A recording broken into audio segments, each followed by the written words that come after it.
Welcome to Dhaka Tribune Presents Straight Talk, one-on-one conversation with newsmakers and opinion shapers. I'm Dhaka Tribune editor Zafar Sobhan, and I'm here today with the managing director of Scholastica, Madiha Murshed. Madiha, welcome to the show. Thank you very much. Thank you for having me, and thank you for highlighting education. Well, it's my pleasure to have you, and I think this education is probably, in the context of the COVID crisis, probably the most important aspect of the crisis, which touches all of our lives in so many ways. Now, let's start by talking a little bit about, there's been a lot of discussion both inside Bangladesh and outside as well, as to when and under what circumstances would it be appropriate to permit children to go back to school in person? And if and when that happens, what would school look like? So I'd be really interested to hear your thoughts on this issue in the Bangladeshi context. So over to you, Madiha. Sure. So that's the big one. That's the really important question that all of us are sort of grappling with. And I think it's important to be tying the when with the how. I think in response, I would say that how you open schools will play a strong, it will be very closely tied to when we can open schools and open campuses. Absolutely. The WHO has issued official advice about when communities can open up, and there are a number of criteria. One of the most important ones is that the rates of infection should be going down, and they should be below 5% over 2 weeks consecutively in order to be in a position for communities to be opening up. So there's official advice. And we're quite far from that right now in Bangladesh, if I'm not wrong. Number one, we're far from it. And also, one has to wonder if we're testing enough, because only if you're testing enough and your rate is below 5% will, I think, most of us feel comfortable to open. So in the case of schools, of course, we're going to be relying on instructions from our government, from the Ministry of Education. But and if you ask me as an educator, as a leader of a school, what I would say is that, when would we be comfortable to open? When would our families and parents be comfortable to open? If you're asking whether we can have in-person schooling the way it looked in March, first of all, I actually don't think we'll ever really get back to what it looked like pre-March. But even if you're expecting schooling to be 5 days a week where children are coming in and spending the whole day, what we're all sort of used to seeing, then I think we've got a ways to go. I don't see that happening responsibly and safely until there's a vaccine, until it's safe and proven to be safe and effective, and until it's been widely disseminated. I imagine there'll be plenty of parents who will want schools to make the vaccination mandatory before students can be allowed back onto campus. Right. So looking at 5 days a week, kind of what one can call normal schooling, I think we've got a while to go. However, that doesn't mean we can't have students coming back to campuses in person in a different kind of way. And of course, there are many countries around the world that are doing this already. In many countries in Asia, Europe, the US has not really, many schools haven't closed at all during this pandemic. And the primary way that schools are doing that is by what is now being called cohorting, which basically means that you collect small groups of students, 10, 12, maybe 15. They're attached to one or two teachers. In our case, they might be attached to support staff, and they spend the whole school day together without being exposed to anybody else on campus. Right. That doesn't entirely rule out, the exposure and the risk to infection, but what it does do is it minimizes significantly, and it certainly minimizes rapid spread. And along with cohorting, of course, there are many, many more things that a school would have to do. Practice social distancing, everybody's wearing masks. You're ensuring that learning materials and teaching materials are not being shared between cohorts. You're ensuring that you're staggering timing so that there's no crowding in the public spaces. All the children are eating in their own classrooms. There's no events. So there are many things that we can do, ensuring proper ventilation, lots of hand washing, lots of sanitizer, lots of disinfecting.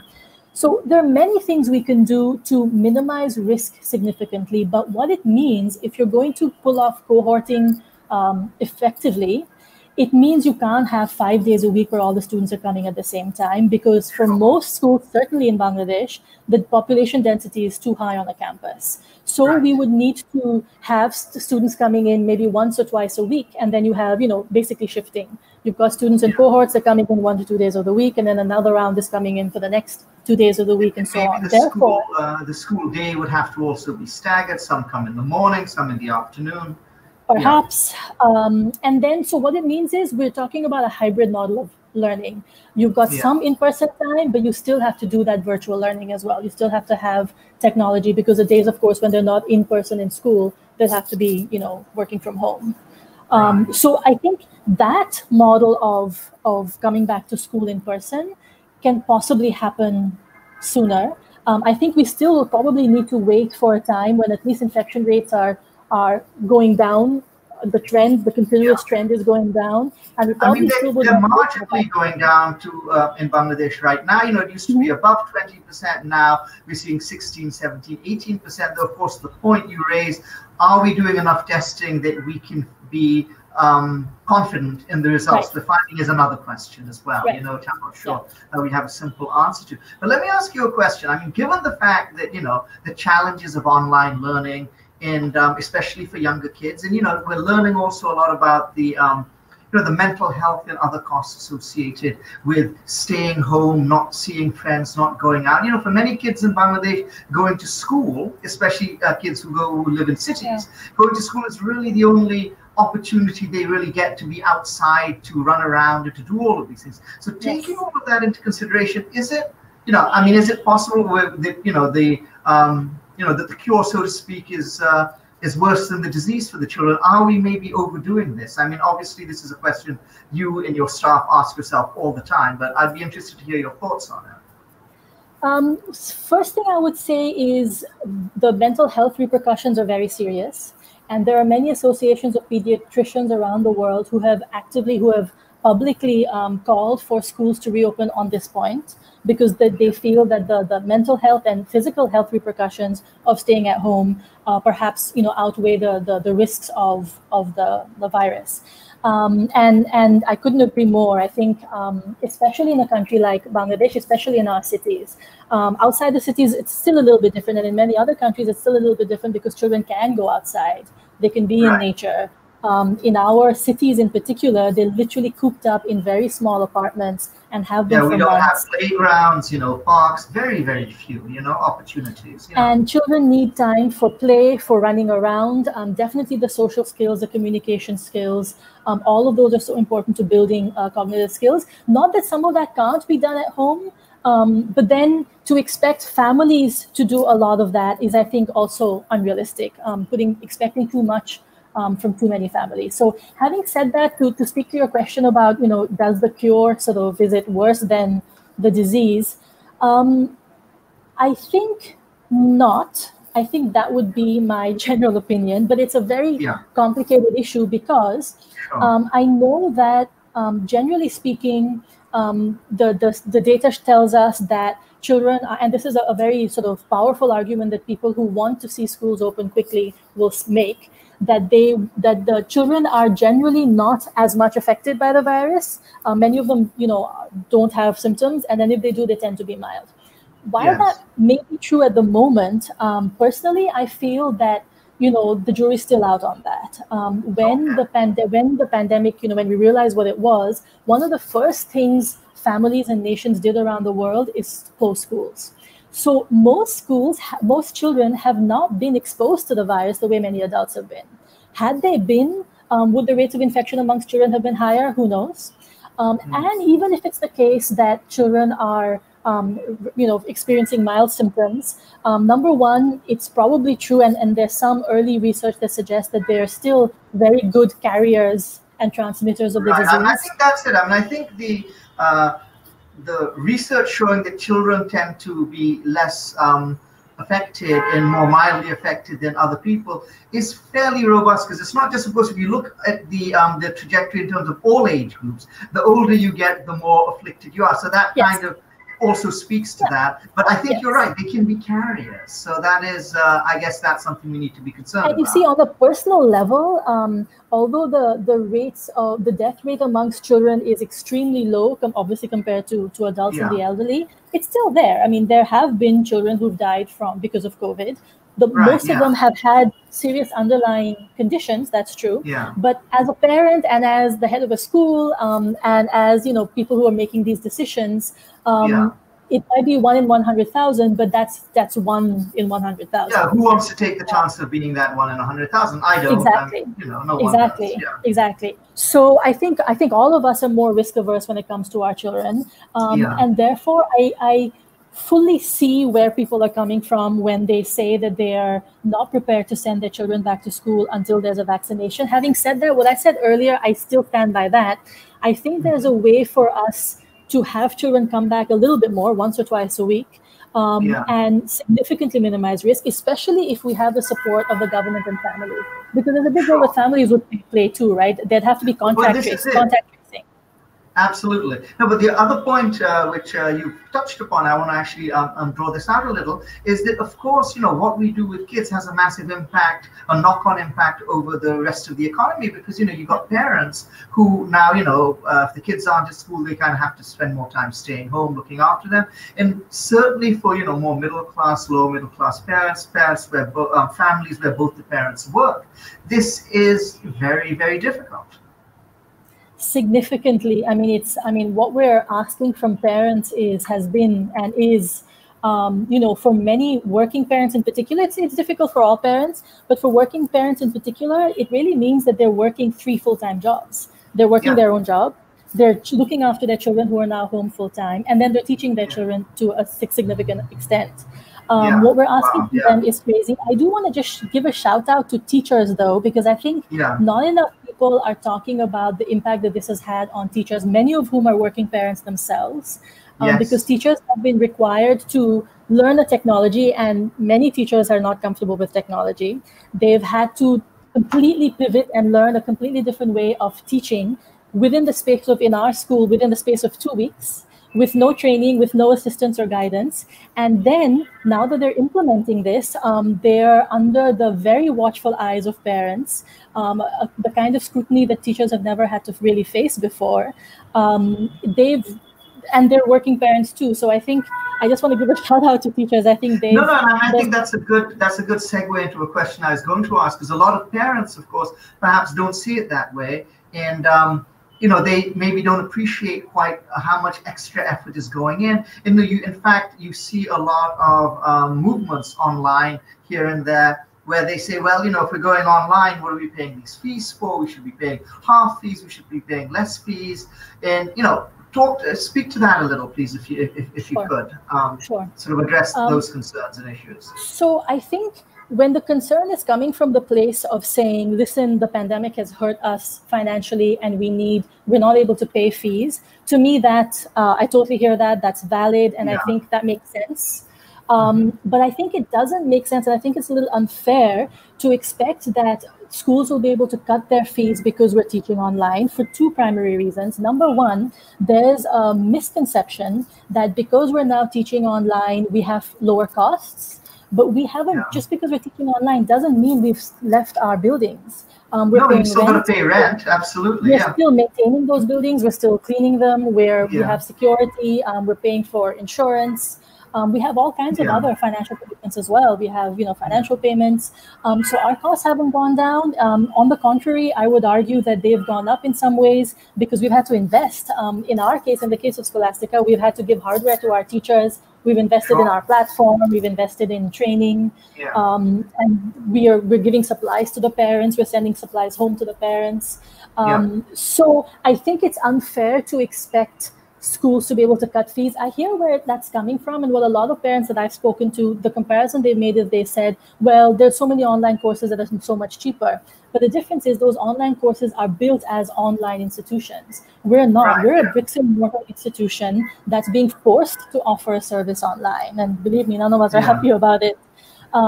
So I understand where parents have a concern that they're struggling.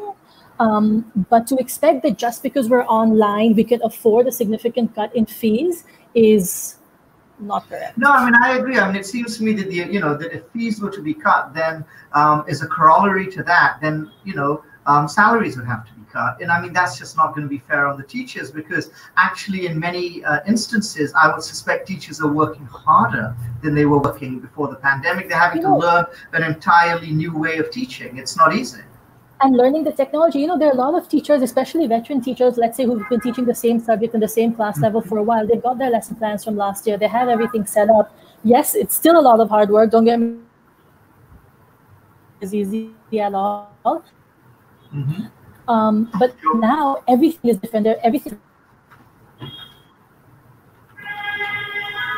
Teachers who are making videos, they're learning how to make videos and then posting them. They're in double time. Yeah, no, it seems to me, I mean, I have 3 kids in school, and so we, of course, yes, it requires a lot from us, from the parents as well, but we also work very closely with the teachers, and so working closely with the teachers, you really actually see, what effort they're putting in and how much they have done. It's very clear, I mean, I think I've seen that. Tell me a little bit about, about online education. And obviously we know that, you can't reproduce what we had in the classroom. So in terms of online education, we're all coming up to speed. We're all getting our own learning about this. What works, what doesn't work? How's that changing what you're trying to do with the kids? You must have given this a lot of thought. Oh, yes. I should start by saying I'm absolutely no expert. We're still learning as we go. But what I've learned in the last few months is, I think what seems to be working is 2 things. One, playing to the strengths of technology, using technology in a way that works for students. And as we all know nowadays, lots of young people use and enjoy technology. They're on social media, they like watching videos on YouTube, and they're playing video games. Those are all mediums that can be co-opted to teach and to learn. And that's one thing that we've started to do. And nowadays there are a lot of fantastic educational tools available that do just that. You have children who can, a teacher can post a discussion, a question, and the children are responding in a feed that looks very much like a Facebook news feed. Or a teacher posts a question and children are making videos of themselves talking and then responding to each other, and they're posting that on a website. Gamification of learning has become a very big thing. Some of these things, actually, all of these things have been around. Nothing has been newly invented in the last 5 months. But what's happened is that we're all being forced to use it, and so we're learning a lot more about it. And I think those are aspects of education, teaching and learning that I think we will probably hold on. I hope that we will hold on to, because they can make teaching and learning far more effective. The second way in which I think it appears that online learning is most effective is by making it interactive.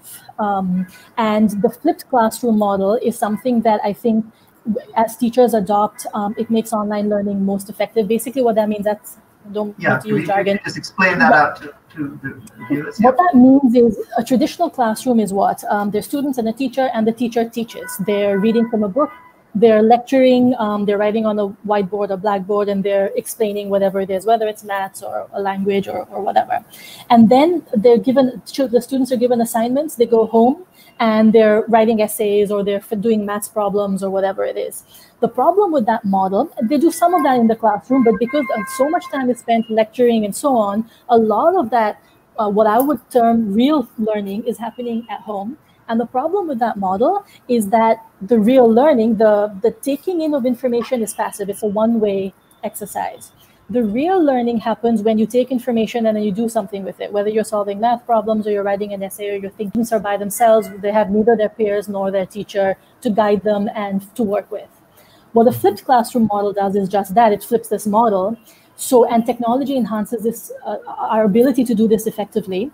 What we now are trying to do is send the content, the initial stages of learning, send that home for students to do on their own. So those of them who can read, this is most applicable for students, of course, who can read, the older children.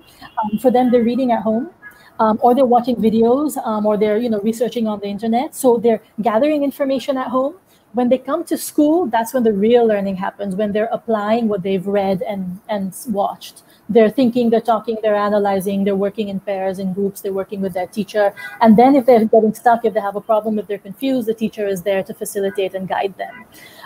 That's a very powerful educational model. we've been using it in Scholastica. We've been using it for a while now, but technology has significantly allowed us to use it much better, to make it much more effective. Now our teachers are making instructional videos, they're sending videos home. And what that's allowed is for both the one-way communication to be more effective, and then even in the classroom, teachers are using online quizzes and chatting and forum and discussion boards and so on to make it really interactive. And that appears to be the most effective way to make online education work. No, that's fascinating, because it seems to me, and this kind of leads into the next question I was going to ask, is that, many people, many educational theorists, teachers, principals have been thinking that the traditional means and modes of education we have, not just in Bangladesh, but all over the world, are not, fit for purpose in the 21st century, and that we really need to start, thinking in new ways of educating our children. And it seems to me that a lot of the innovations which people were talking about are actually what you've been talking about here. So in a sense, it may even be that, I don't know, maybe we should look at this crisis as an opportunity, because it's forcing us to accelerate in a direction we needed to go anyway. Yes, absolutely. I completely agree with that. In fact, those are things that we think about. There are many ways in which again, I'll speak for Scholastica, we've been wanting to push our teachers and our students and our parents, and we've been doing it, but it's been slow. And now we've been pushed to do it very quickly. For example, we don't need textbooks anymore. Who needs textbooks anymore? You've got Google. And you've got YouTube, and in fact, textbooks get outdated really quickly in certain areas and in certain fields. And they're expensive, and there are many, So being able to use technology for those reasons, and as I said, the flipped classroom. The other aspect of education that a lot of people talk about now is personalized learning, allowing students to learn at their own pace. Not necessarily because they have special needs, but just because either at their own pace or even exploring aspects of things that they want to learn about that are of interest to them. The sort of one-size-fits-all was really never a good model. It was probably a necessary model, but if you can come out of it, maybe that would be a fantastic thing. Yeah. It was a model that was set up during the Industrial Revolution in Britain to impart a basic level of literacy en masse. It's certainly, I agree with you, it's certainly not fit for the 20th century. And I should say that there's a lot of these things have been happening, are happening already, were happening pre-March. It's being dump-started, I think. And this is what I meant when I said that some of these things I hope that we will carry with us even when things become better in the future. And what about one of the other aspects of traditional education which you and I have grown up with, which a lot of people are now starting to question, and it's kind of fascinating to sort of have this discussion, is standardized tests. Because even pre-COVID, this was a big conversation which people were having, and now what we've seen with COVID is that it's a massive fiasco in a sense. If you look at what's happened with O levels and A levels, or whatever they call them these days, and I still call them O levels and A levels, and then moving forward, there'll be SATs, APs. This is a fundamental problem. How do you? But at the same time, you can't throw the baby out with the bathwater. Yes, standardized testing may be problematic, but then what are the alternatives? What options do we have? So if you could reflect on that a little, I'd be very interested to hear what you have to say. There are alternatives, and again, technology can help us.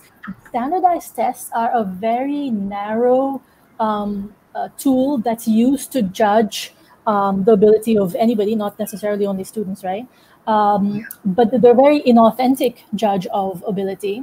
And again, at the time, I think they were the most, and of course, the reason why they use it is because they're efficient, right? They're the most efficient way to very quickly test a whole number of people. But now you've got technology.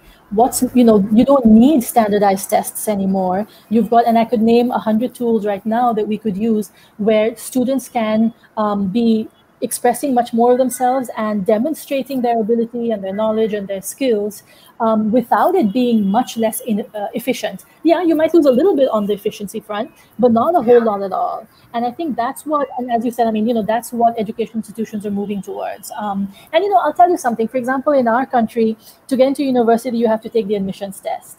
Why? So many universities around the world for so many years have, expected a portfolio as an admissions application. And now, as you probably know, there are many universities who are no longer requiring the SATs as part of the admissions application.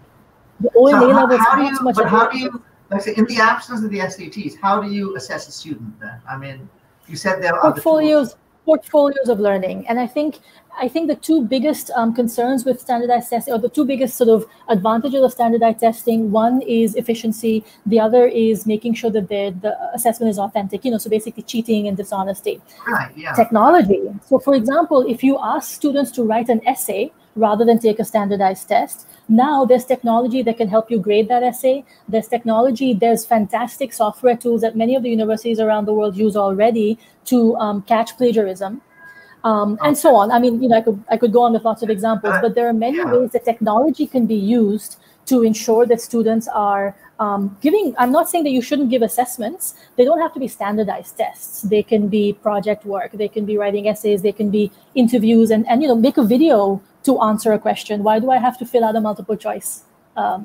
quiz? Yeah. So we need to use technology more. Yeah, I mean, one of the things, the O-level and A-level, fiasco in the UK, and it has had its impact here because a lot of Bangladeshi students take it. And you read about people, who should have been who had their A grades and their B grades knocked down to C's and D's. It's unbelievable.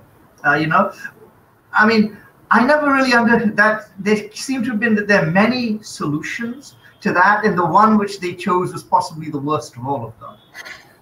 Certainly, they put schools in an impossible position. And I think had we known back in March what we know now, and I think if the examination boards had known back in March what we know now, I think we would all have done things differently. It was a massive blunder because they went along one path, forgetting very important aspects of the whole process.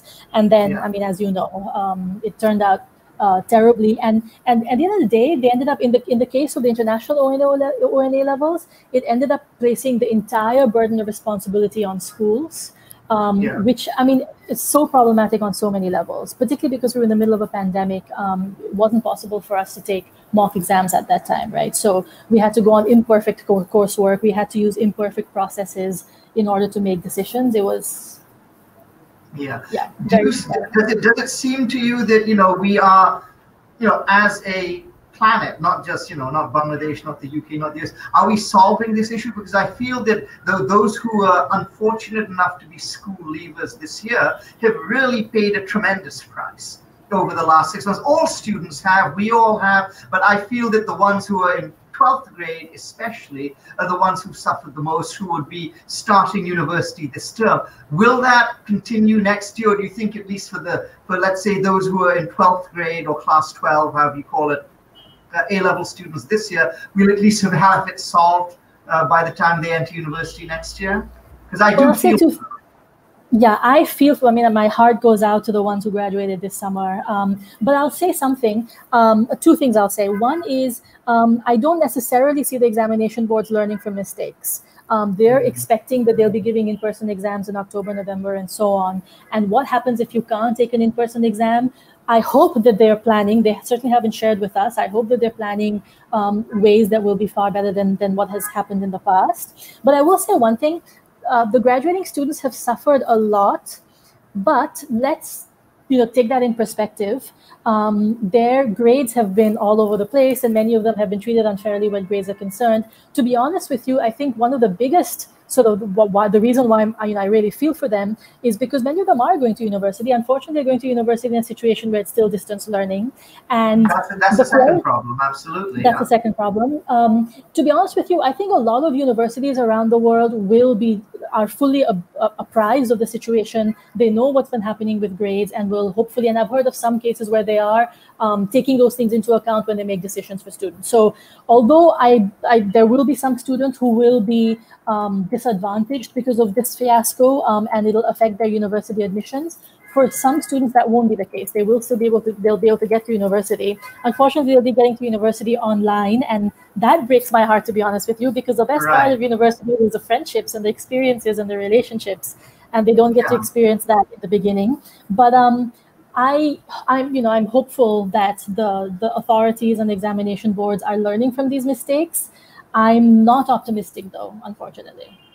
Yeah. Well, Madiha, we're going to have to leave it there. I've really enjoyed this conversation. I wish we had a lot more time, because, this is, as you have mentioned, really kind of at the heart of it, because, it impacts every aspect of our response to the COVID crisis. Yes. And it kind of, this education crisis in a sense captures everything which all of us are going through at some level. Even even people who don't have kids, somehow it still impacts them, because you have it impacts the work environment, it impacts everything that way. So let's see, keep our fingers crossed. Hopefully these problems will sort themselves out. And I'm also going to leave this with your words that maybe this could be an opportunity, and the silver lining of all of this is that at the end of the day, when we that it'll prod us towards a more imaginative, a more creative way of looking at education for all of our children. Maybe like I said, that's something which is no bad thing. Okay, so super. Thank you very much. And thanks for having me. Absolutely. Thanks, you too. Yeah. And thank you for tuning in. See you next week. This is Zafar Sobhan. This has been Straight Talk. Thank you.